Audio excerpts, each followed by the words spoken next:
মায়ের হাতে তৈরি কষা মাংস খেতে কার না ভালো লাগে বলো? আমার তো খুবই ভালো লাগে। আর বাড়িতে যখন মাংস হয় তখন তো কষা তো খেতেই হবে। তো মা দেখো স্পেশালি আমার জন্য 2 পিস দিয়ে দিয়েছে কষা। তো আমি খাবো।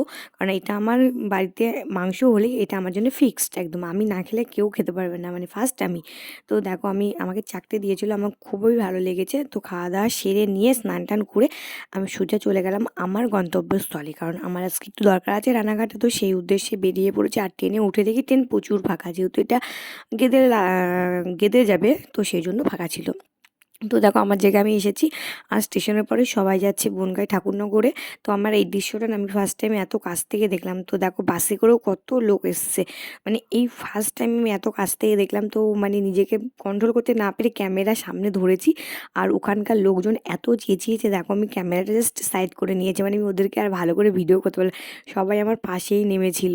মানে আমার খুব লজ্জা করছিল। তো এদিকে আসতে বসে এই পৌরসভার এই সাইডে একটা দারুণ একটা দেখলাম ভালো দিকে মানে পার্ক টাইপের হয়েছে।